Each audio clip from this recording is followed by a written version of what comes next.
খাওয়া। তো এই সুদ খাওয়া নিয়ে আমরা সংক্ষেপ আলোচনা করেছিলাম।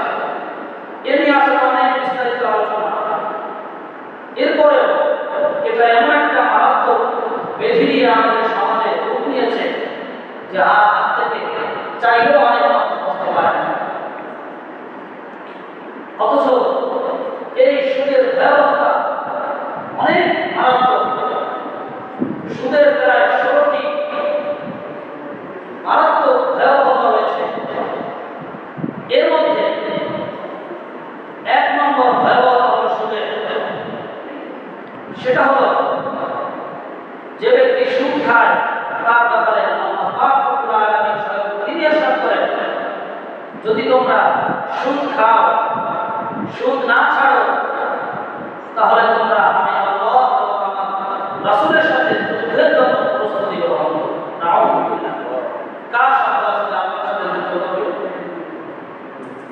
আল্লাহ পাক রব্বুল আলামিন স্বয়ং কালামে পাক ইরশাদ করেন সূরা বাকারা 278 এবং 79 নং আয়াতে এই বিষয়ে আল্লাহ পাক ইরশাদ করেছেন। মক্কায় দুটি গোত্র ছিল। একটা গোত্রের নাম ছিল সাকিফ গোত্র, আর একটার নাম ছিল মাখজুমি গোত্র। এই দুই গোত্রের লোক এক গোত্র অপর গোত্রের সাথে তারা সুদি লেনদেন করত। কিন্তু এক সময় তারা দ্বীনের দাওয়াতের কারণে তারা ইসলাম গ্রহণ করে ইসলামের সুশীতল ছায়া ধরে তারা চলে আসে। কিন্তু ইসলাম গ্রহণ করার পরেও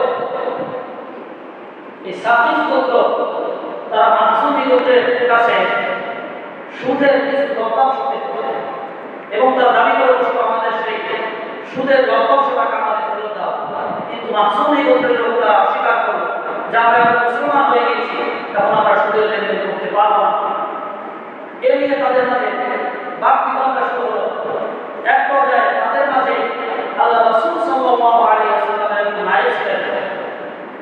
তিনি আল্লাহ রাসূল সাল্লাল্লাহু আলাইহি ওয়াসাল্লামের নিকট এই বিষয়ে একটা চিঠি লিখলেন যে সাকিফ গোত্র মাখজুমি গোত্রের কাছে ইসলাম গ্রহণের পূর্বে তারা কিছু সুদের লভ্যাংশ পেত। এখন মাখজুমি গোত্র দাবি করার পরেও সাকিফ গোত্র তারা দিতে অস্বীকার করতেছে।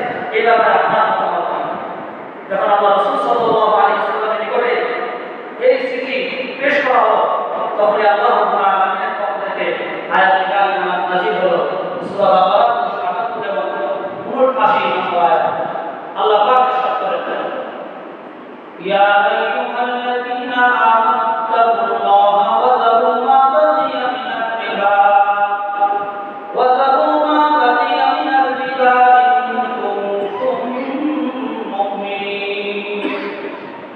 আল্লাহ পাক ইরশাদ করেন, যারা ঈমানদার, ঈমান এনেছো, তোমরা আমি আল্লাহকে ভয় করো।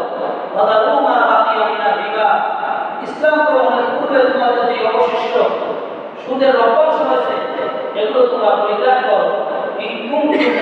যদি তোমরা মুমিন নিজেদেরকে দাবি করে থাকো, তাহলে অবশ্যই ইসলাম গ্রহণের সাথে সাথে তোমরা সুদি কারবার ত্যাগ করো।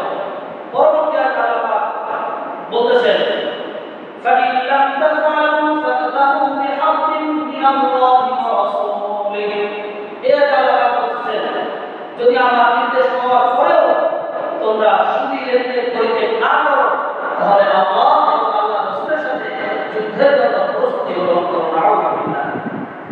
সুদ খাওয়া এটা কত বড় ভয়াবহ যায় যে আল্লাহ এবং আল্লাহ রাসূলের সাথে কেমন জানি যে সুদ খায় সে কেমন জানি অর্থ